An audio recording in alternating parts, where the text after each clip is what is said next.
Puji nama Tuhan. Shalom. Shalom Bapak Ibu Saudara yang terkasih.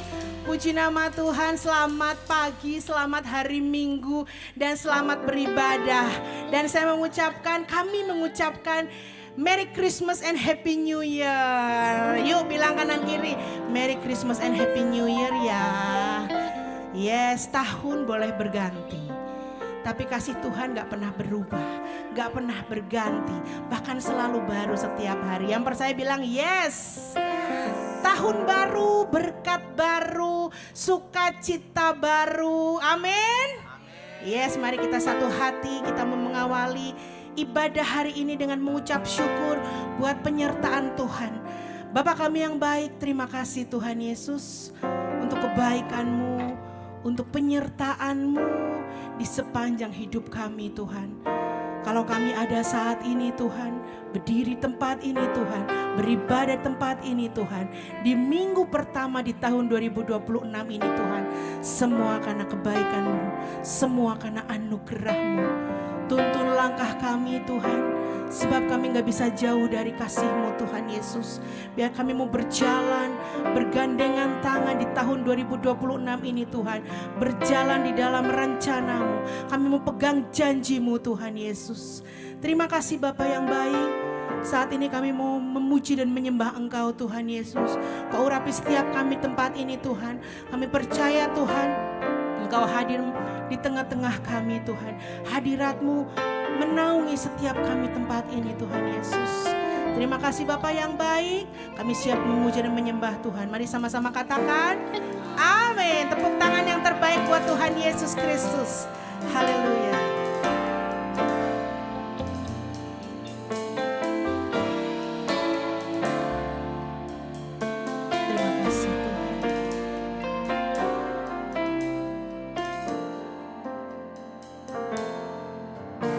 Because of who you are, I give you glory. Because of who you are, I give you praise. Because of who you are, I will lift my voice and say, Lord, I worship you. Because of who Lord, I worship you because of who you are. Terima kasih Tuhan. Mari sama-sama katakan. Because of who you are, I give you glory. Because of who you are, I give you praise.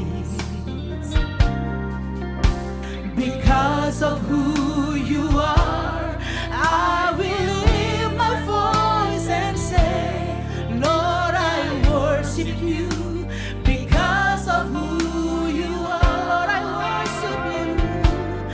Lord, I worship you.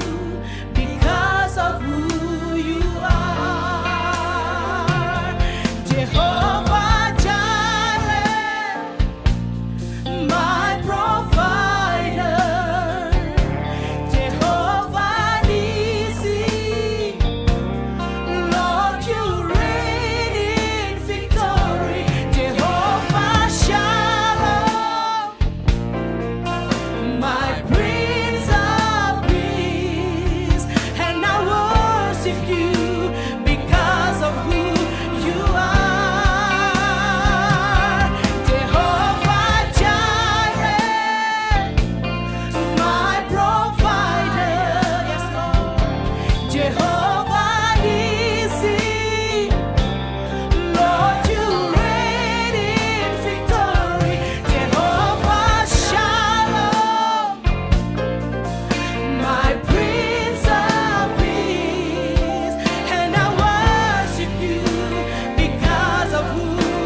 Because of who you are, I give you praise. Because of who you are, I will lift my voice and say, Lord, I worship you. Because of who you are, Lord, I worship you. Lord, I worship you. Because of who you are. Katakan lagi dari awal. Because of you, Jesus. Because of who you are, I give you glory. Because of you, you are, I give you praise. Because of who you are, I will lift my voice and say, Lord, I worship you. Because of who you are, Lord, I worship you. Lord, I worship you. Because of who you are, Jehovah, Jehovah Jireh, my provider, Jehovah Nissi, Lord, you reign in victory, Jehovah Shalom, my Prince of Peace, Lord, I worship you. Because of who you are, Jehovah, Jehovah Jireh, you are my provider, Jehovah Nissi, Lord, you reign in victory, Jehovah Shalom, my Prince of Peace, and I worship you because of who you are, and I worship you, and I worship you because of who you are. Yes, karena kasih Tuhan kita ada di tempat ini, karena kebaikan Tuhan kita ada di tempat ini. Mari setiap kita mengucap syukur di hadapan Tuhan. Nyatakan, angkat suaramu. Because of who you are, I give you. Yes Lord, ini setiap kami Tuhan. Because of who you are, I give. Kasih penyembahan pujian yang terbaik bagi Dia. Because of who you are, I will lift my voice and say, Lord, I worship you. Because of who, Lord, I worship you, Jesus. Lord, I worship you. Because, katakan sekali lagi, because of you, Lord, thank you, Lord. Because of who you are, I give you glory. Because of you, you are, I give you praise. Because of who you are, I will lift my voice and say, Lord, I worship you. Because of who you are, Jesus, I worship you. Lord, I worship you. Because of who you are, Jehovah Jireh, my provider, Jehovah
kita bawa pujian yang terbaik buat Tuhan Yesus.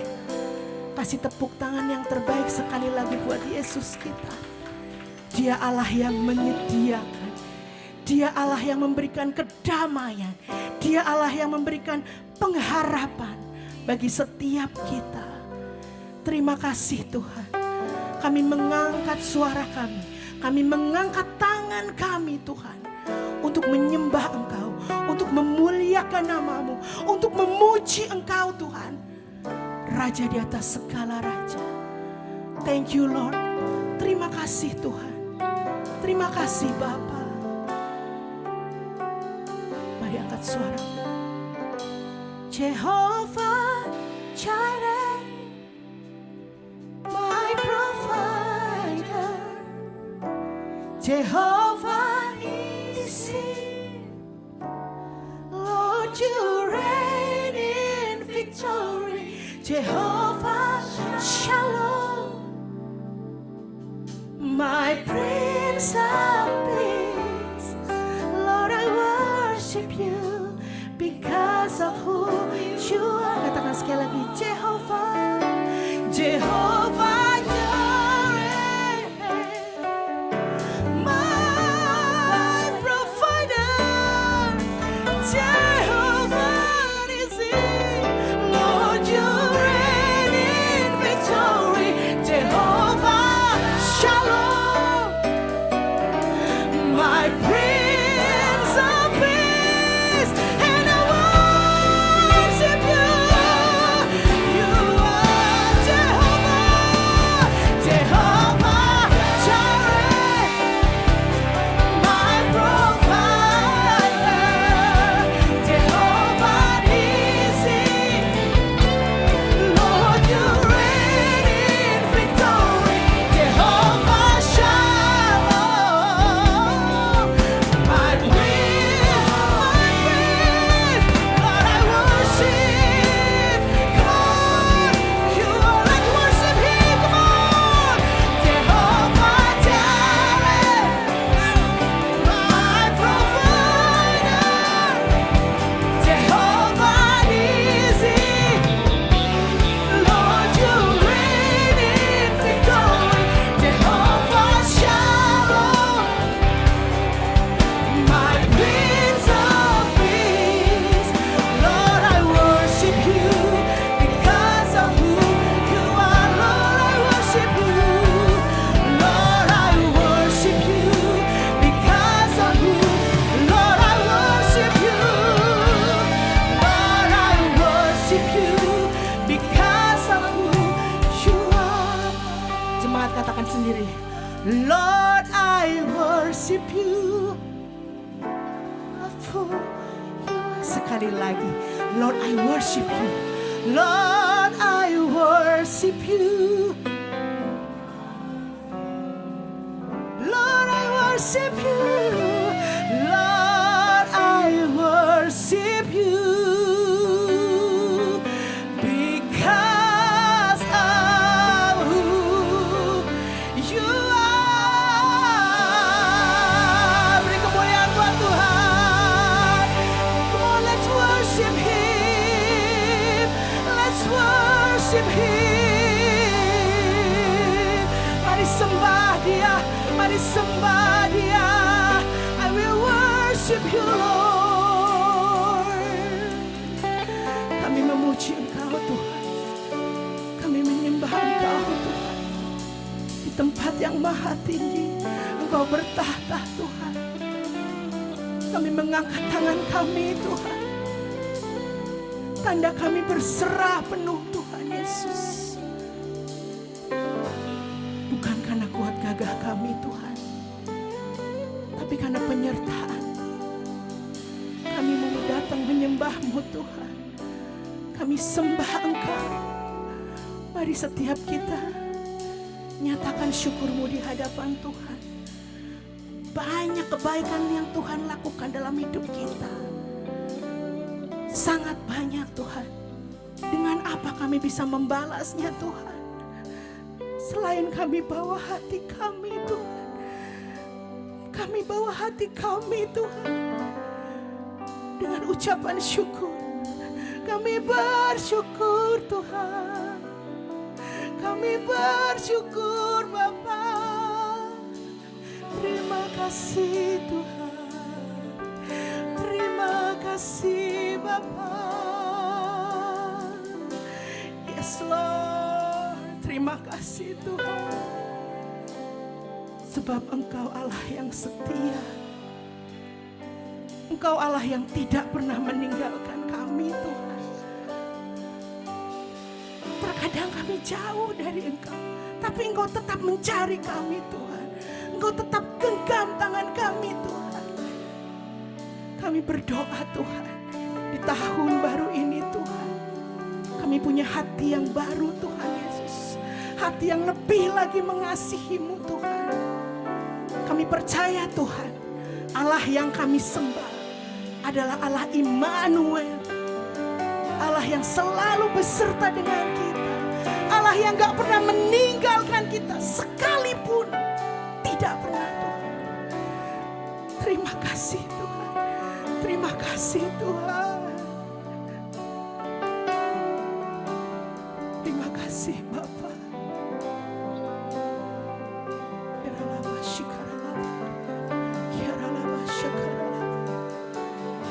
Mari nyatakan.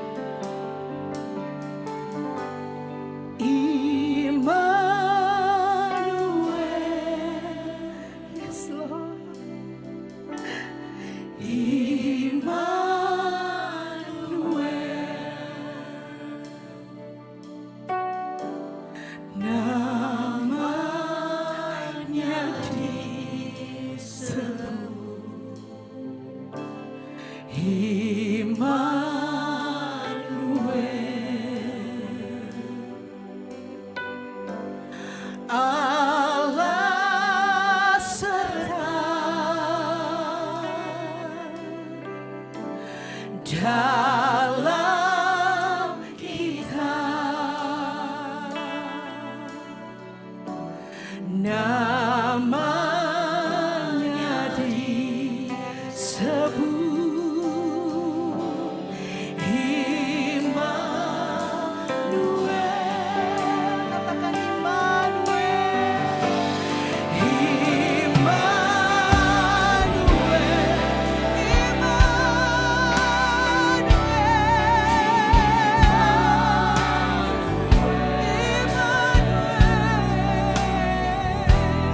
now.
menyembuhkan setiap kita. Dia Allah yang menyediakan setiap yang kita butuhkan.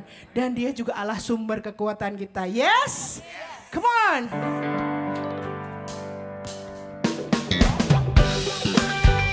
Bertepuk tangan buat Tuhan.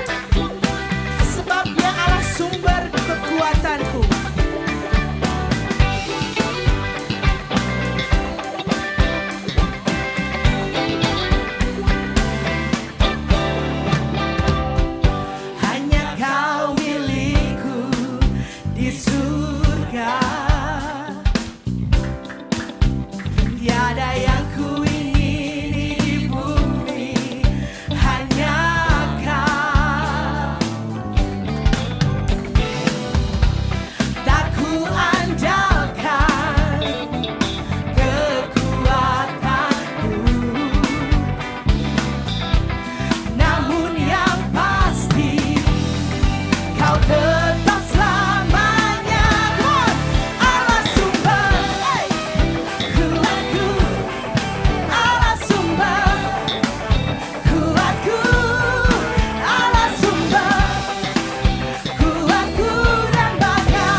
Untuk saudara dan saya.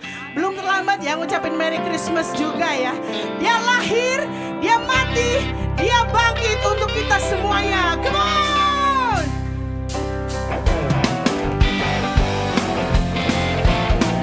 Goyang buat Tuhan. Come on.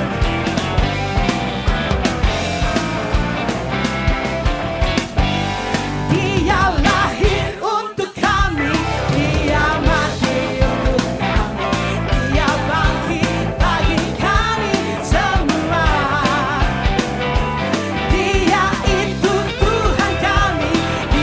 itu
serukan. Hey hey, 2 kali ya. Are you ready? Latihan dulu ya. Mari serukan, serukan, bawa Yesus Sang Raja. Sekali lagi. Oh mari serukan, serukan, bawa Yesus Sang Raja. Mari serukan, serukan, bawa Yesus Sang Raja. Mari rayakan lebih lagi. Mari serukan, hai serukan, hei hei, bawa Yesus Sang Raja. Oh mari serukan, serukan, bawa Yesus Sang Raja. Mari serukan, serukan, bawa Yesus Sang Raja. Mari rayakan dan nyanyi. Kita akan merasa bahagia bila kita menyembahnya. Amin. Kita akan merasa sukacita bila kita semua nyanyi. Glory, glory, glory bagi Sang Raja. Oh nyanyi glory, nyanyi glory, glory, glory bagi Sang Raja. Mari rayakan dan nyanyi. Mari rayakan, mari rayakan dan nyanyi. Sekali lagi mari rayakan, mari rayakan.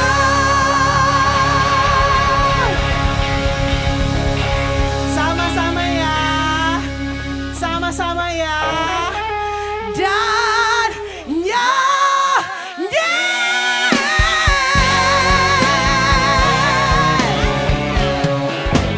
Amin. Haleluya. Haleluya. Haleluya. Yang bersukacita bilang yes. Coba bilang kanan kiri, bersukacitalah. Kasih senyum dong, bersukacitalah sambil bersukacitalah. Jangan kasih bersukacitalah. Gitu ya. Silakan duduk kembali.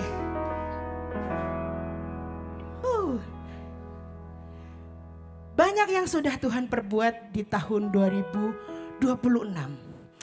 Ada mukjizat Tuhan, kebaikan Tuhan, apalagi berkat Tuhan. Banyak hal yang terjadi dalam hidup kita. Yuk setiap kita saat ini bilang terima kasih. Coba angkat tangannya kanan, tangan kanan diangkat, taruh di dada. Bilang terima kasih Tuhan. Sekali lagi ya, ayo kita bilang terima kasih Tuhan.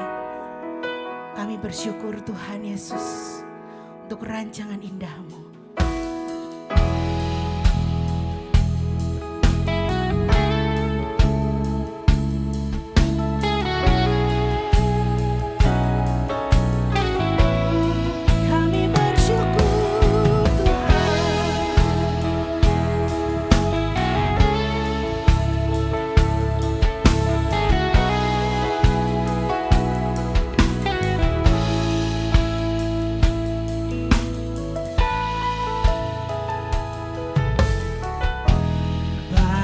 Yang kau perbuat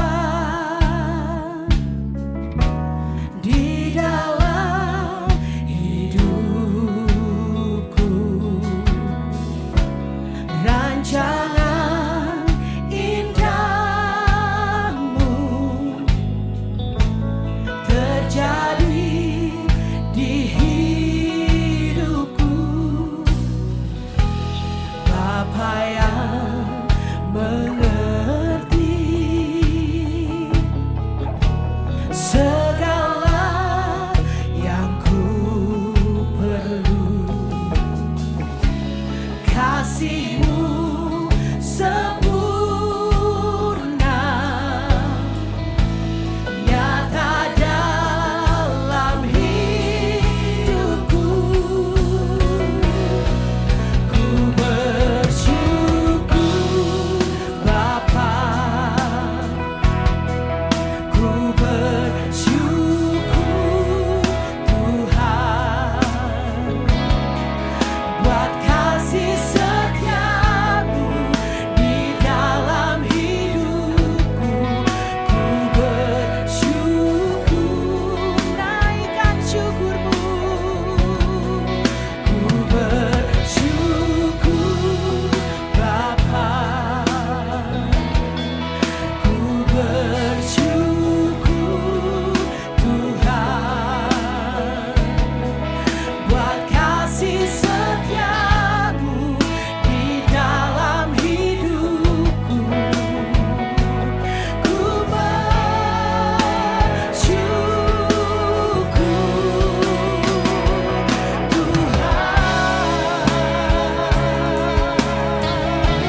bersyukur Tuhan. Yes Lord, buat kasih setiamu di dalam hidupku. Ku bersyukur, kami bersyukur.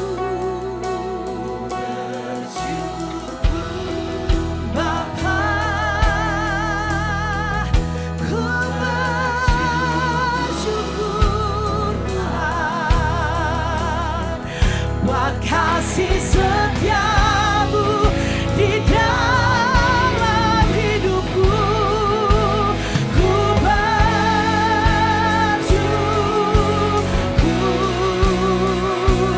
Tuhan. Mari jemaat kita bangkit berdiri, nyatakan syukur. Ku bersyukur Bapa. Ku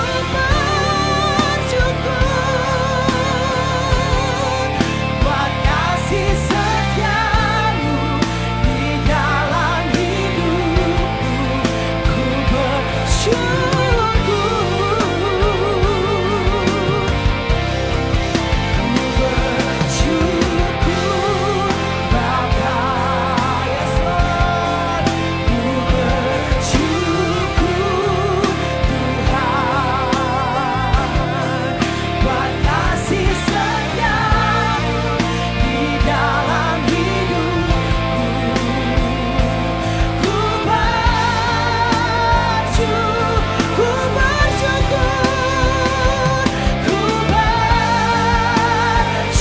kami bersyukur. Ku bersyukur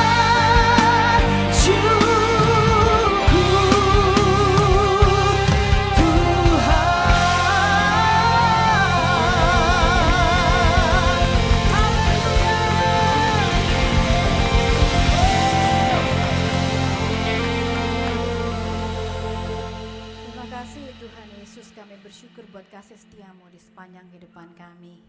Kalau kami bisa berdiri di sini hari ini, menikmati tahun yang baru, kami bersyukur karena Engkau baik Tuhan. Karena Engkau selalu menemani kami di dalam perjalanan kehidupan kami.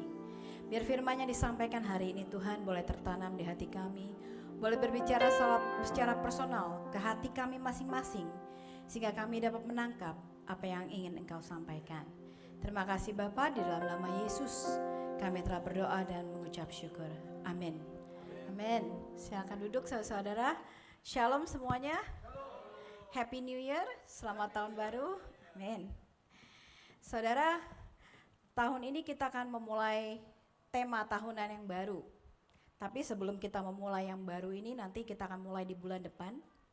Hari ini kita akan bicara tentang kesatuan satu kali lagi untuk merekap apa yang sudah kita bicarakan di tahun lalu supaya kita ingat saudara.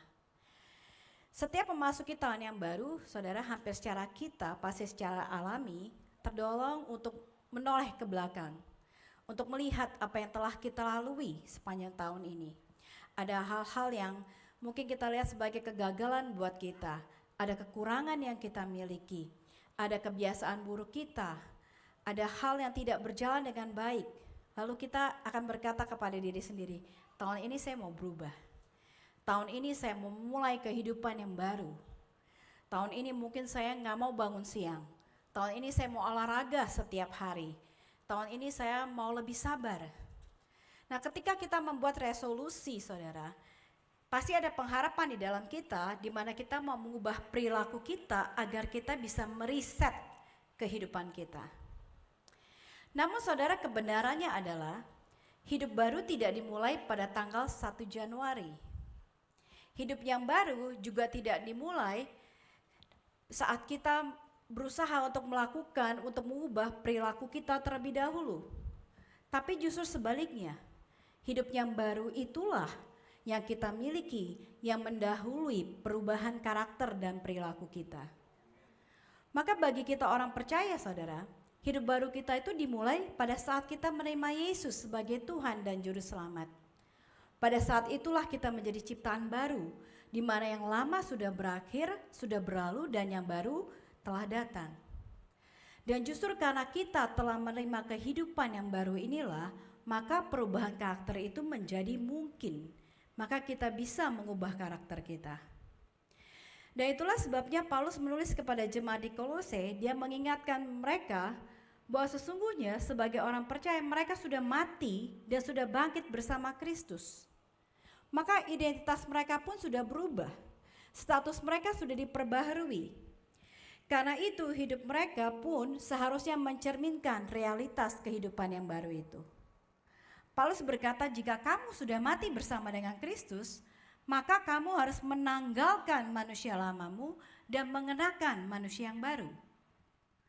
Di ayat 8 sampai dengan 9, Paulus menyebutkan apa saja yang harus kita tanggalkan. Kemarahan, kegusaran, kejahatan, fitnah, kata-kata kotor, kebiasaan untuk saling mendustai. Semua ini adalah ciri manusia lama, saudara. Cara hidupnya tidak lagi selaras dengan identitas kita di dalam Kristus. Tetapi Paulus gak berhenti sampai sana, saudara.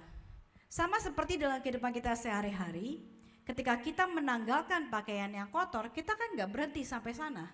Apa yang kita lakukan selanjutnya, saudara? Ketika kita menanggalkan pakaian yang kotor kita. Mandi itu apa lagi? Kenapa? Bersabun terus? Kita pasti mengenakan baju yang baru kan ya?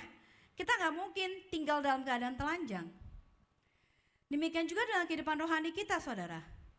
Ketika kita lahir baru, ketika kita bertobat, kita nggak hanya berhenti melakukan dosa, tetapi lebih dari itu kita juga harus melakukan kebenaran.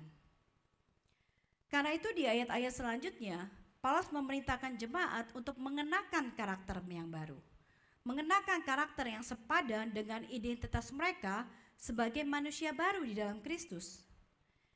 Bukan sekedar perubahan di permukaan, tetapi perubahan hati, perubahan pikiran, yang kemudian akan terlihat di dalam sikap, perkataan, dan cara hidup. Sehingga ketika kita melihat orang melihat hidup kita, saudara, cara kita berbicara, cara kita bersikap, bagaimana kita mengambil keputusan, mereka dapat mengenal bahwa kita adalah pengikut Kristus. Nah, pertama-tama kita mau melihat bersama-sama karakter seperti apa yang harus kita kenakan sebagai manusia baru di dalam Kristus. Kita lihat ayatnya di Kolose 3 ayat 12 sampai 14.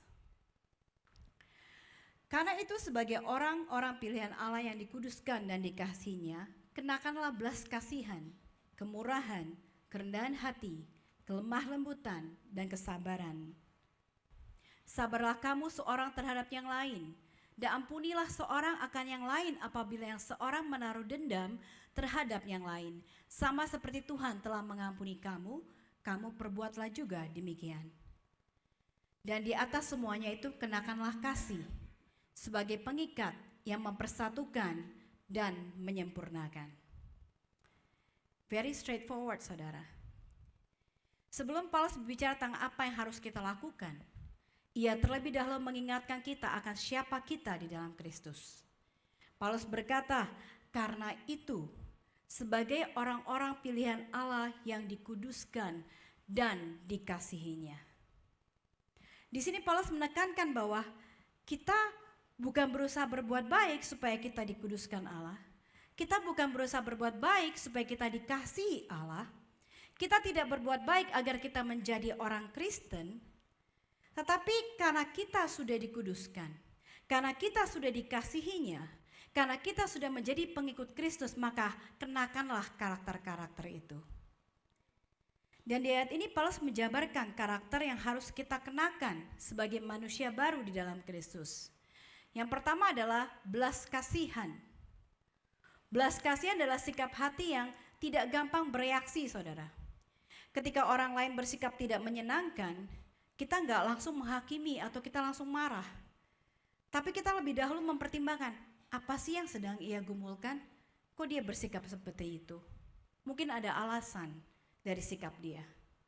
Belas kasihan membuat kita lebih memahami dan lebih bersimpati terhadap keadaan orang. Kedua, kemurahan. Kemurahan ini terlihat dalam cara kita berbicara, cara kita meresponi orang. Ketika kita bisa membalas orang dengan kata-kata kasar, tetapi kita memilih untuk berbicara dengan lembut. Ketika kita mendapat kesempatan untuk menyindir atau menjatuhkan orang, tetapi kita memilih menahan diri kita untuk menjaga martabat orang lain. Kemurahan adalah keputusan di mana kita tidak mau memperburuk suasana, tetapi kita mau membuat situasi menjadi lebih baik. Dan yang ketiga dikatakan kerendahan hati. Kerendahan hati itu bukan merasa rendah diri, berbeda saudara. Tapi kerendahan hati adalah mengerti bahwa kita nggak selalu harus menang. Kita nggak selalu harus didengarkan oleh orang. Kita nggak selalu harus dianggap benar.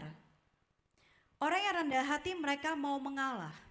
Mereka mau mengakui kesalahan mereka karena mereka tahu bahwa posisi mereka sudah aman di dalam Kristus. Yang keempat, kelemah lembutan. Berbeda dengan pandangan umum saudara, kelemah lembutan itu bukan kelemahan, melainkan sebuah kekuatan yang dikendalikan. Kelemah lembutan adalah ketika kita memiliki kuasa, memiliki posisi, tetapi kita memilih untuk menggunakannya untuk melayani sesama, bukan untuk menekan sesama. Yang kelima adalah kesabaran. Kesabaran terlihat bukan saat hidup kita mudah, tetapi saat hidup kita melelahkan. Saat kita berhadapan dengan orang yang sulit, dengan situasi yang menekan, dan yang memancing emosi saudara. Kesabaran membuat kita tetap setia, tetap mengasihi, meskipun itu tidak nyaman buat kita. Nah kemudian di ayat 13 Paulus berkata, sabarlah kamu seorang terhadap yang lain, dan ampunilah seorang akan yang lain apabila yang seorang menaruh dendam terhadap yang lain. Sama seperti Tuhan telah mengampuni kamu, kamu perbuat jugalah demikian. Di sini Paulus memberikan contoh praktis, aplikasi yang nyata dari kelima karakter tersebut, yaitu bersabar seorang terhadap yang lain dan saling mengampuni. Saudara, ini penting karena kasih Kristen itu bukan diuji dari teori, bukan ditunjukkan dari berapa banyak Bible trivia yang dapat kita jawab, tetapi dalam tindakan kita dan melalui hubungan kita dengan sesama. Mengampuni bukan berarti bahwa luka kita itu nggak nyata. Mengampuni bukan berarti orang yang menyakiti kita itu mereka benar. Tetapi mengampuni adalah ketika kita mengambil keputusan meskipun luka itu ada, meskipun yang dilakukan menyakiti kita, tetapi kita memilih untuk tidak menyimpan dendam. Kita memilih untuk tidak membiarkan kepahitan menguasai diri kita, menguasai hati kita. Kita memilih untuk memaafkan dan membebaskan diri kita dari belenggu kepahitan. Saudara, alasan kita mengampuni dikatakan bukan karena orang itu layak diampuni. Bukan karena orang itu merasa bersalah.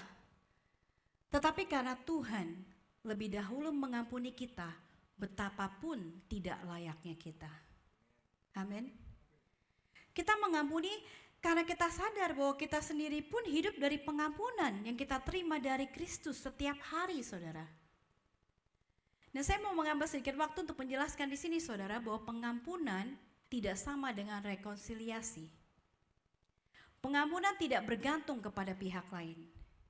Pengampunan adalah keputusan pribadi kita di hadapan Tuhan. Gak peduli apakah orang itu mengaku salah atau enggak. Gak peduli apakah dia datang minta maaf sama kita atau tidak. Keputusan untuk mengampuni bergantung 100% pada diri kita. Tetapi rekonsiliasi sedikit berbeda. Pemulihan hubungan sedikit berbeda, saudara. Rekonsiliasi bergantung pada dua pihak dan memerlukan kebijaksanaan. Karena tidak di dalam setiap situasi setelah kita mengampuni, hubungan kita harus dipulihkan langsung, saudara, seperti semula. Semuanya tergantung pada kasusnya. Tapi jangan jadikan ini sebagai alasan untuk tidak mau berhubungan dengan orang lain. Karena saudara, ada situasi di mana justru kita dipanggil untuk menjangkau, untuk berbicara, untuk menolong seseorang agar mereka bertobat dan dipulihkan. Ada saatnya kita yang harus lebih dahulu mengambil langkah pertama untuk pemulihan.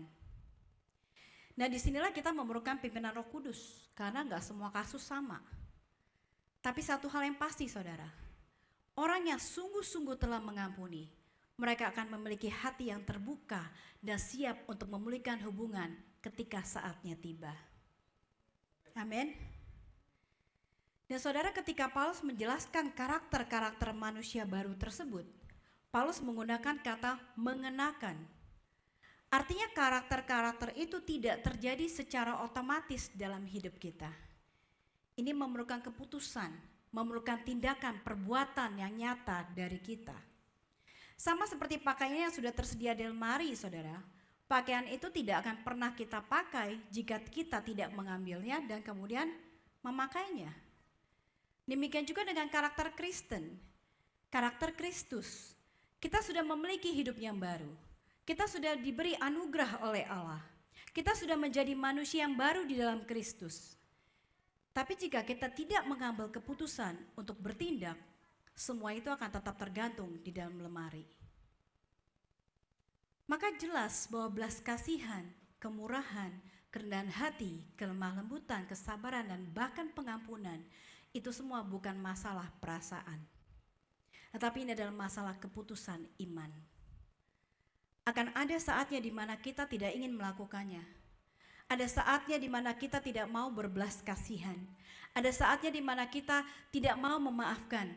Tetapi sebagai manusia baru, kita harus memilih untuk tetap melakukannya, bahkan ketika hati kita belum sepenuhnya selaras dengan tindakan kita. Saudara, kemarin saya berbincang dengan seorang, ada yang bilang, "Bu, hidup benar, menghasilkan buah sesuai dengan pertobatan kita itu susah." Lalu saya bilang, "Pak, pasti susah kalau kita melakukannya sendiri. Bukan cuma susah, mustahil malah. Tapi puji Tuhan kita punya Roh Kudus. Roh Kudus dia berjalan bersama kita. Dia memampukan kita untuk hidup sebagai manusia baru yang sejati." Amin, saudara. Kita nggak sendirian. Dan kemudian Paulus berkata, setelah kita mengenakan pakaian kita tadi, Paulus mengajak kita untuk meletakkan sentuhan terakhir, the last touch, agar tindakan kita di dalam memelihara kesatuan dan kedamaian di antara kita itu disempurnakan. Dikatakan di ayat 14, dan di atas semuanya itu, kenakanlah kasih sebagai pengikat yang mempersatukan dan menyempurnakan.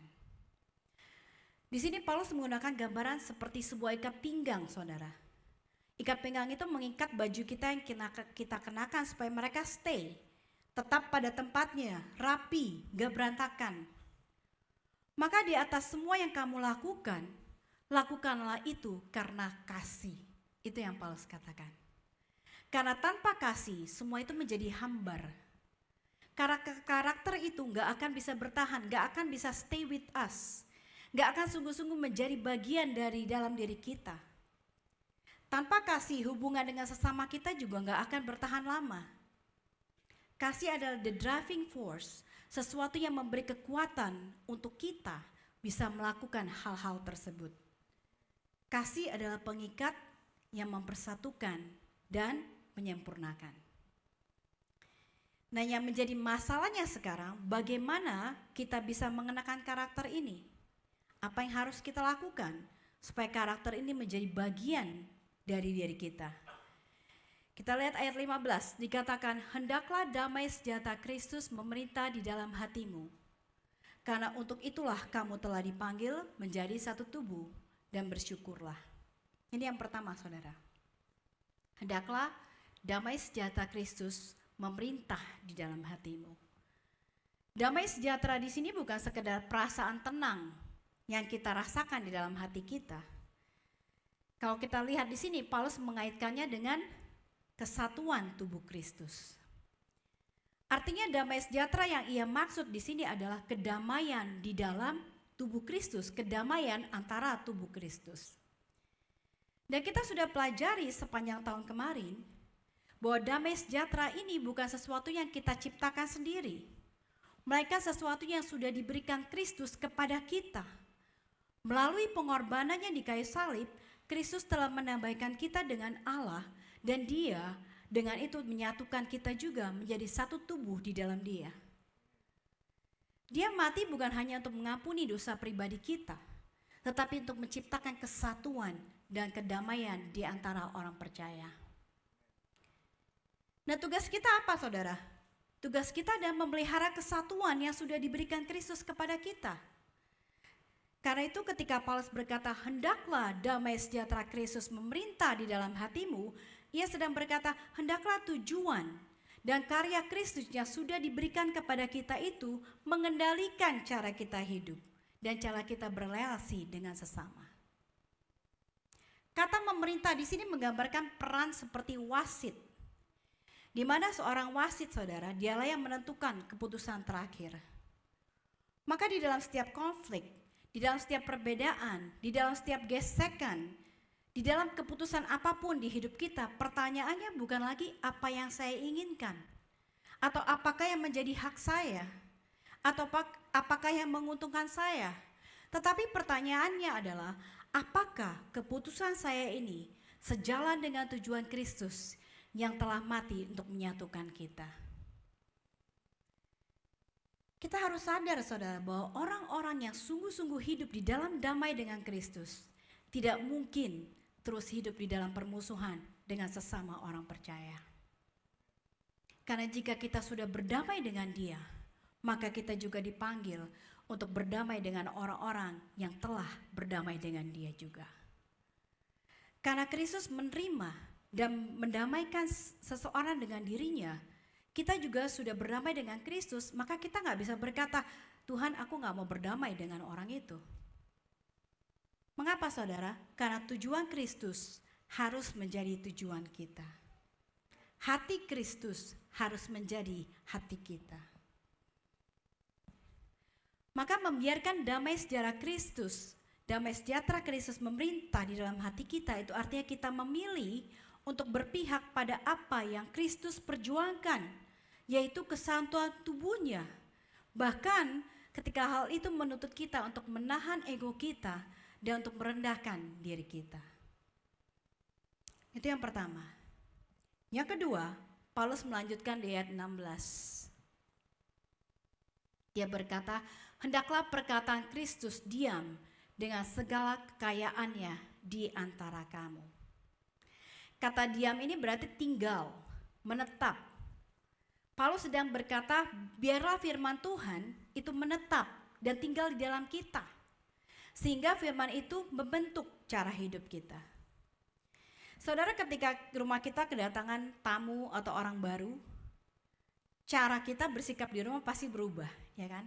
Cara kita bicara, cara kita berpakaian, pasti ada sedikit perubahan, ada sedikit adjustment. Dan jika orang itu kemudian tinggal cukup lama di rumah kita, maka orang itu bisa mempunyai potensi untuk mempengaruhi gaya hidup kita. Demikian juga dengan firman Tuhan. Ketika perkataan Kristus benar-benar tinggal di dalam hati kita, firman itu akan membentuk cara kita meresponi sesama kita, mengubah cara kita berbicara, mengubah cara kita berhubungan dengan orang lain. Maka kita perlu senantiasa membaca dan merenungkan firman Tuhan, agar firman itu masuk ke dalam hati kita, tertanam di dalam hati kita, memenuhi hati kita dan membentuk cara kita berpikir. Karena saudara, apa yang kita masukkan ke dalam pikiran kita dan hati kita secara constant, apa yang kita renungkan setiap hari, itu yang akan keluar ketika kita berada di bawah tekanan. Ada sebuah cerita, saudara. Ada seorang anak kecil, dia gak tahu bagaimana berdoa. Jadi setiap hari dia hanya memperhatikan omanya yang selalu berdoa sebelum makan. Tuhan, terima kasih atas makanan yang kau berikan. Itu satu-satunya doa yang dia tahu dan dia kenal. Dan itu doa yang selalu dia ucapkan ketika dia berdoa. Nah, satu hari anak ini sedang berjalan di dalam hutan, saudara. Tiba-tiba ia melihat seekor singa sedang berlari ke arah dia. Dia panik. Dia mau lari tapi kakinya berat gitu ya. Saking paniknya dia gak bisa bergerak. Dia jadi freeze. Dia terpikir untuk berdoa tapi dia gak tahu bagaimana cara yang berdoa, harus berdoa apa. Tapi karena singa itu makin dekat dan sudah sangat dekat, akhirnya dengan spontan dia melipat tangannya tutup mata dan bilang, Tuhan terima kasih atas makanan yang kau berikan. Terus dia diem, kok hening ya? kok gak ada yang nyerang saya? Gak ada serangan apa-apa, dia mulai ngintip pelan-pelan. Lalu dia buka matanya, singanya udah gak ada. Mungkin singanya takut saudara. Karena singanya pikir ini anak sakti banget. Biasanya mangsanya gue langsung lari ya menyelamatkan diri. Tapi ini anak malah mau makan dia. Poinnya saudara, bukan bahwa nanti kalau kita ketemu singa kita doa makan. Bukan itu doain, poinnya ya, jangan. Poinnya adalah apa yang paling sering kita masukkan ke hati dan pikiran kita, itulah yang akan keluar pertama kali ketika kita dalam keadaan terdesak. Dan itu sebabnya Paulus berkata, hendaklah perkataan Kristus diam di antara kamu. Ketika firman Tuhan tinggal dan melimpah di dalam kita, maka kata-kata yang keluar dari mulut kita bahkan di tengah konflik sekalipun adalah kata-kata yang selaras dengan firman Tuhan. Amin. Saya nggak bicara soal mengutip ayat, menghafal ayat. Kata-kata itu nggak harus verbatim sama, kata per kata sesuai dengan apa yang tulis Alkitab. Tetapi apa yang kita katakan seharusnya mencerminkan hati dan nilai dari firman Tuhan. Dan kemudian secara alami ketika firman itu ada di dalam kita saudara, hati kita ini akan terdorong untuk memuji Tuhan. Baik melalui perkataan kita maupun melalui nyanyian-nyanyian rohani. Dan gak sampai situ saudara. Jika firman Kristus benar-benar tinggal dalam kita, maka firman itu bukan hanya ada di dalam hati kita masing-masing secara pribadi, tetapi firman juga itu akan diam di antara kita semua. Relasi kita satu dengan yang lain akan dibangun di atas kebenaran firman Tuhan. Dan atmosfer gereja pun akan berbeda. Kita akan saling mengajar, kita akan saling menegur dengan hikmat. Ada teguran, tetapi teguran itu akan membangun kita. Ada peringatan, tetapi peringatan itu akan menguatkan kita. Saudara, kemudian Paulus menutup dengan ayat 17. Dia berkata, dan segala sesuatu yang kamu lakukan, dengan perkataan atau perbuatan, lakukanlah semuanya itu di dalam nama Tuhan Yesus. Di sini kita melihat bahwa mengenakan manusia baru berarti kita membiarkan nama Kristus dimuliakan melalui seluruh kehidupan kita. Ketika Paulus berkata segala sesuatu, apa yang dia maksud saudara? Ya segala sesuatu. Bukan hanya bagian hidup kita yang kita anggap rohani seperti ibadah, PA, doa, atau pelayanan. Tapi setiap aspek dari kehidupan kita. Cara kita bicara di rumah kepada pasangan kita, kepada anak-anak kita, cara kita memperlakukan orang tua kita dan teman-teman kita, cara kita bekerja, belajar, menyelesaikan tugas di sekolah, apakah semua itu kita lakukan dengan integritas kebenaran firman Tuhan. Bahkan ketika kita sedang berpikir dalam hati kita, berbicara dalam hati kita sendiri, di mana gak ada satu orang pun yang mendengar, apakah itu semua selaras dengan kebenaran firman Tuhan? Semua itu kata Paulus harus dijalani di dalam nama Tuhan Yesus demi kemuliaan namanya. Amin. Maka dengan mengatakan ini Paulus ingin kita sadar bahwa kita ini sesungguhnya membawa nama Kristus kemanapun kita pergi. Kita ini adalah wakil Allah, the ambassador of God. Sama seperti duta besar mewakili negaranya, demikianlah kita mewakili Kristus. Hidup kita menceritakan sesuatu tentang Yesus. Cara kita mengambil keputusan, cara kita mengelola perusahaan kita, cara kita mengelola keuangan kita, cara kita memperlakukan orang lain, semuanya membentuk gambaran tentang siapa Kristus itu. Hidup kita ini dipanggil untuk menjadi gambaran Injil, saudara, yang bisa dilihat oleh orang-orang sekitar kita. Maka saudara seharusnya ada sesuatu dalam cara hidup kita yang kemudian membuat orang sekitar kita berhenti sejenak dan bertanya, kok kamu berbeda ya? Kok ada yang beda sama kamu? Kamu kok bisa tenang menghadapi masalah ini? Kamu kok bisa sabar sih ngadepin orang yang kayak gitu?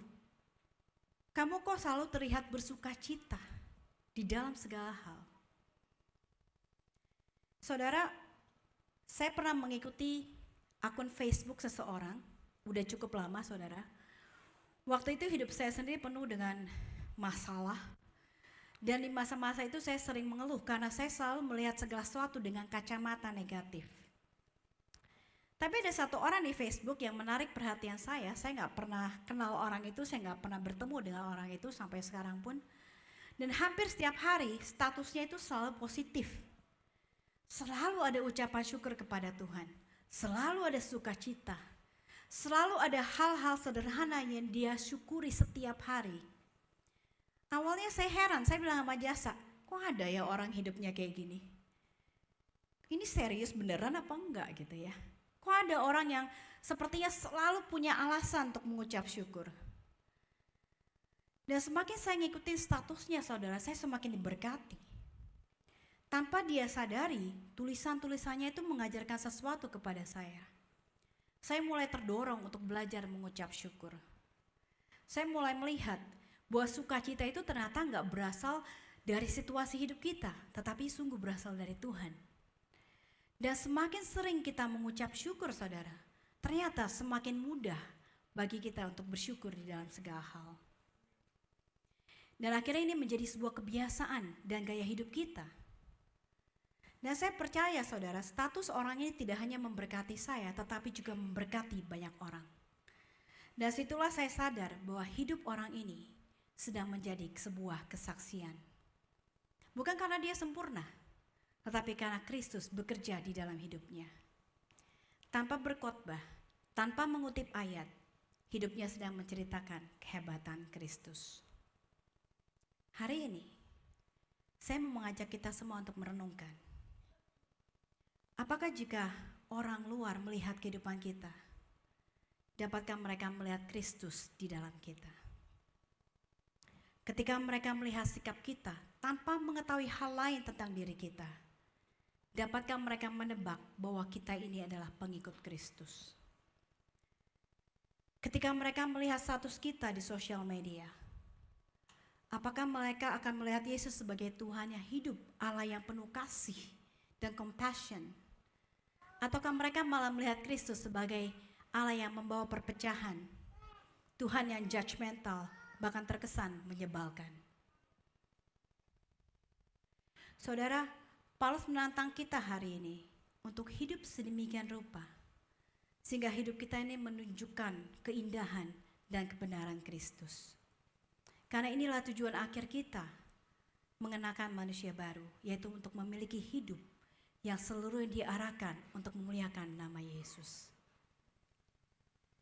Saya mau mengajak kita untuk melihat lagi ayat 15, 16, dan 17 bersama-sama. Dikatakan, hendaklah damai sejahtera Kristus memerintah di dalam hatimu, karena untuk itulah kamu telah dipanggil menjadi satu tubuh dan bersyukurlah. 16. Hendaklah perkataan Kristus diam dengan segala kekayaannya di antara kamu, sehingga kamu dengan segala hikmat mengajar dan menegur seorang akan yang lain, dan sambil menyanyikan mazmur dan puji-pujian dan nyanyian rohani, kamu mengucap syukur kepada Allah di dalam hatimu. 17. Dan segala sesuatu yang kamu lakukan dengan perkataan atau perbuatan, lakukanlah semua itu di dalam nama Tuhan Yesus sambil mengucap syukur oleh Dia kepada Allah Bapa kita.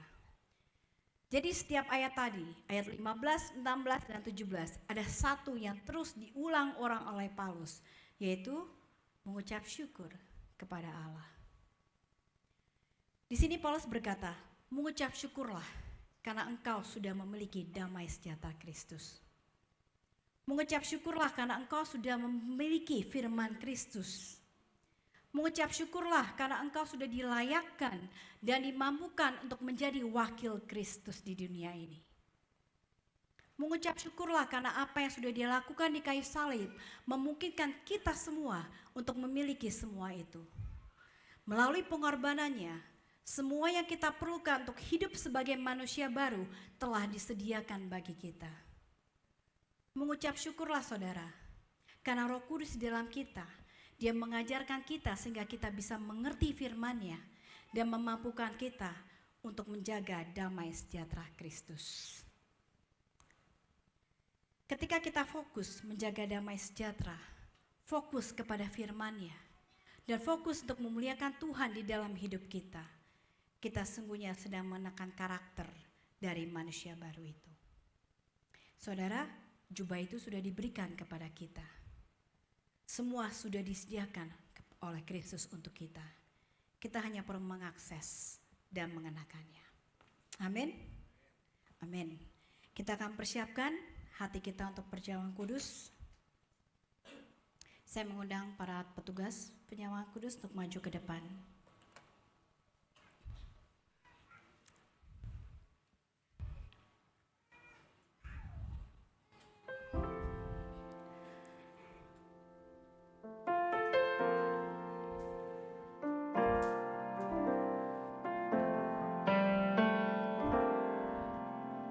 Because of who you are, I give you glory. Because of who you are, I give you praise. Because of who you are, I will lift my voice and say, Lord, I worship you. Because of who you are, Lord, I worship you because of who you are. Jehovah Jireh, my provider. Jehovah Nissi, Lord, you reign in victory. Jehovah Shalom, my Prince of Peace, and I worship you because of who you are. And I worship you because of who you are.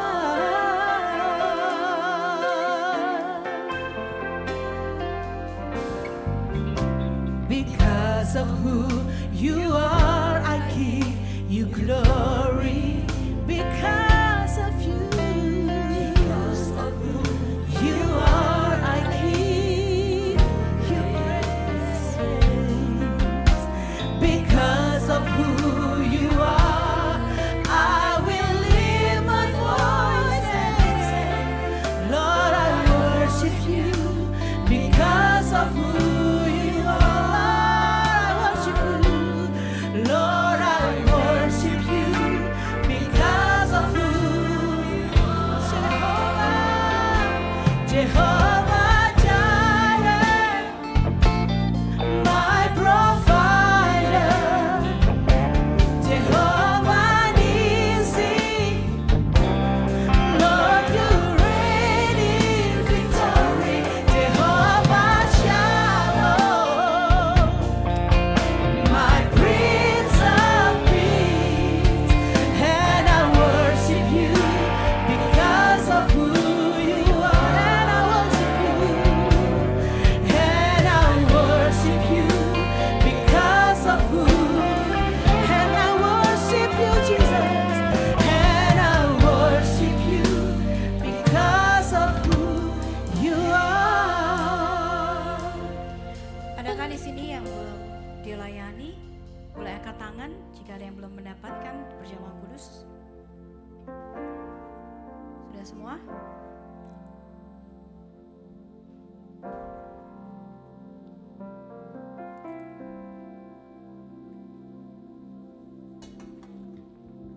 Tak usah ku takut, Allah menjagamu. Tak usah ku bimbang, Yesus peliharaku. Tak usah ku cemas, Roh Kudus hidupku.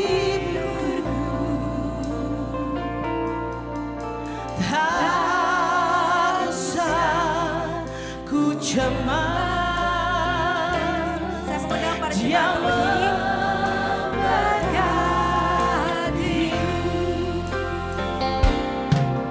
El Shaddai, El Shaddai, Allah Maha Kuasa. Dia besar, Dia besar, El Shaddai mulia. El Shaddai, El Shaddai,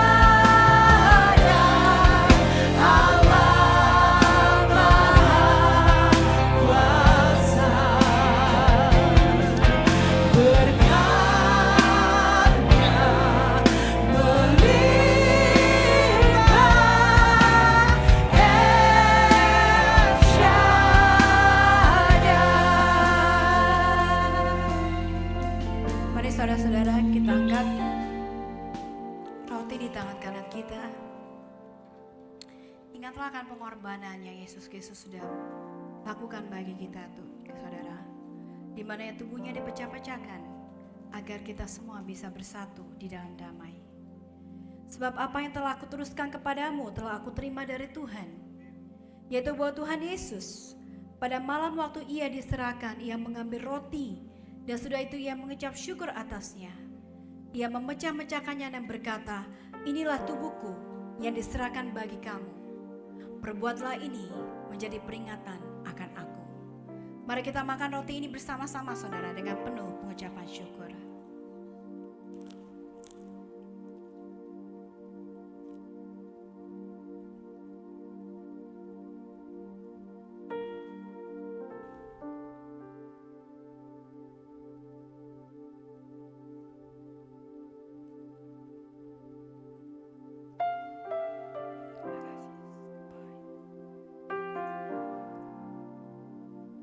Mari kita angkat anggur di tangan kanan kita. Demikian juga ia mengambil cawan sudah makan.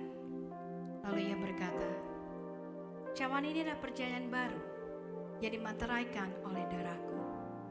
Perbuatlah ini setiap kali kamu meminumnya menjadi peringatan akan aku. Mari kita minum anggur ini bersama-sama.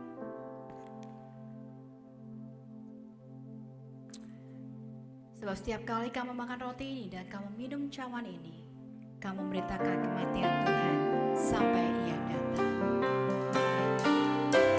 El Shaddai, El Shaddai, Allah Maha Kuasa. Dia besar, Dia besar, El Shaddai mulia. El Shaddai, El Shaddai, Allah Maha Kuasa. Berkatnya melimpah, El Shaddai. Berkatnya melimpah,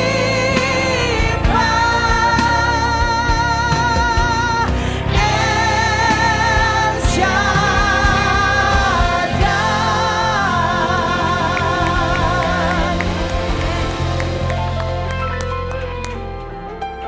Terima kasih Tuhan, berkat-Mu sungguh melimpah dalam kehidupan kami. Karena tidak ada satupun yang tidak Engkau sediakan bagi kami. Untuk kami bisa mengenakan karakter baru, Engkau sudah menyediakan segalanya. Engkau bahkan sudah mengorbankan diri-Mu Tuhan. Biar dalam setiap hari dan setiap keputusan kami boleh mengingat apa yang sudah Engkau lakukan bagi kami. Dan biar apapun yang kami lakukan Tuhan Yesus, kami lakukan untuk memuliakan nama-Mu saja. Terima kasih ya Bapa. Di dalam nama Yesus kami telah mengucap syukur. Amin. Silakan duduk kembali. Shalom, selamat hari Minggu Bapak Ibu terkasih dalam Tuhan Yesus Kristus. Shalom. Oke, baik, terima kasih buat Pastor Sutini untuk firman-Nya yang luar biasa. Itu bagian dari buah-buah roh tadi ya. Terima kasih Bu. Kita di tahun yang baru kita harus hidup baru seperti karakter Kristus. Oke. Baik, kami ingin meminta maaf kepada jemaat yang mengikuti live streaming ya. Karena ada beberapa kendala teknis, jadi live streaming hari ini tidak bisa ditampilkan. Tapi ada berita sukacita juga kalau kita bisa lihat recordingnya esok hari. Jadi kalau yang masih mau nonton firman tadi dari Pastor Sutini bisa dilihat di esok hari, ada recordingnya. Oke, kita juga mau menyapa nih buat jemaat yang baru pertama kali gabung di sini. Apakah ada? Boleh angkat tangannya. Oh ada, luar biasa. Tolong Asher untuk diberi salam dan disapa. Terima kasih Bapak. Untuk kedatangannya kita tunggu di minggu depan untuk kembali lagi datang ibadah bersama-sama kita di minggu esok depan. Kami juga ingin mengumumkan kalau kita ada berita duka cita ya Bu ya. Yang beberapa hari lalu tepatnya di Selasa tanggal 30 Desember kita telah kehilangan bapak kita, saudara kita atau kerabat kita yaitu Bapak Sugianto Satmaka, dan almarhum sudah dikremasi di tanggal 2 ya Bu ya. Semoga keluarga dari Bapak Sugianto Satmaka dan Ibu Heni diberikan kekuatan dan kesabaran. Karena kita percaya ya kalau almarhum sudah bersama Yesus di surga ya. Oke, baik. Kita juga akan mendengar atau melihat untuk ibadah minggu depan. Boleh ditampilkan pengumumannya? Oke, ibadah minggu depan kita akan dilayani oleh Pastor Freddy Suyapto tanggal 11 Januari di jam 10 di lantai yang sama. Mari kita sama-sama untuk kembali beribadah di tempat ini ya Bu ya.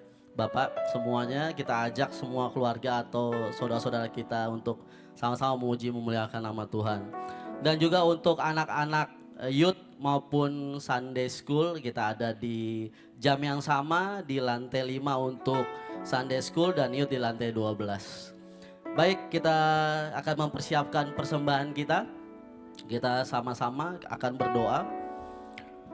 Ya Tuhan Allah Bapa kami dalam surga, terima kasih Tuhan Yesus buat minggu hari ini di tahun yang baru. Semoga Tuhan kami boleh merasakan atau boleh menikmati sukacita dan boleh menjadi berkat dan menjadi karakter Kristus seperti firman-Mu tadi Tuhan Yesus. Kau juga boleh berkati Pastor Sutini dan Pak Jasa beserta keluarga agar boleh menjadi berkat dan boleh mencerminkan terus karakter Kristus di dalam kehidupan mereka Tuhan Yesus dalam pelayanannya. Ya Bapa di surga, kami sebentar lagi akan memberikan persembahan yang terbaik dari-Mu Tuhan. Biarkan ini boleh menjadi berkat bagi pelayan-Mu di gereja ini Tuhan Yesus. Dalam nama Tuhan Yesus Engkau berkati semua tangan-tangan yang akan memberi. Terima kasih Tuhan Yesus, setiap kita yang percaya katakan amin. Selamat memberi. Yes. Mari kita memberikan persembahan dengan sukacita.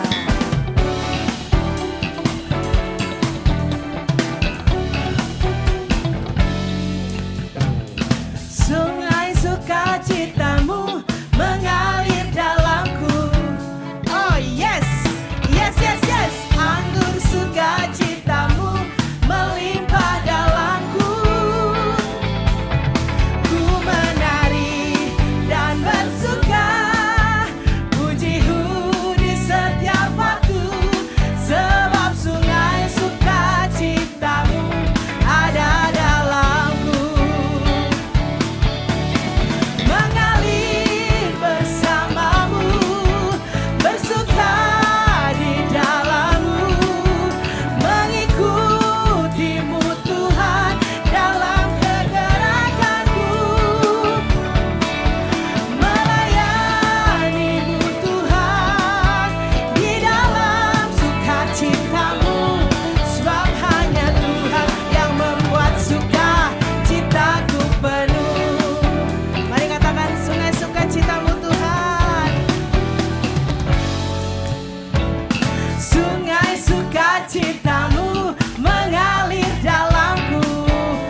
Bapa, terima kasih buat sukacita yang sudah Engkau berikan kepada kami. Kami percaya Tuhan, apapun yang kami hadapi, kami percaya kami tidak pernah sendirian. Kami bersama-sama dengan Engkau. Dan dalam kehidupan kami Tuhan Yesus, teruslah Engkau jadikan kami wakil Kristus, sehingga kami boleh memberitakan nama-Mu. Dan melalui kami Tuhan, orang-orang sekitar kami boleh melihat siapa Engkau, dan mereka boleh menerima Engkau sebagai Tuhan dan Juru Selamat. Terima kasih Bapa, kalau kami akan pulang, kami percaya damai sejahtera-Mu akan terus menyertai kami. Marilah jemaat Allah terima berkat yang Tuhan sudah berikan kepada kita. Kiranya kasih Allah Bapa, anugerah dari Tuhan Yesus Kristus, dan persekutuan dengan Roh Kudus akan terus bersama kita. Hendaklah damai sejahtera Kristus memerintah dalam hatimu, dan hendaklah perkataan Kristus ada di antara kita. Dan apapun yang kita lakukan, marilah kita lakukan semuanya untuk kemuliaan nama Tuhan, sambil mengucap syukur kepada Allah karena Dia begitu baik. Mari kita semua katakan amin. Sebab Kau besar, perbuatan-Mu ajaib, tiada seperti Engkau, tiada seperti Engkau. Sebab Kau besar, perbuatan-Mu ajaib, tiada seperti Engkau, tiada seperti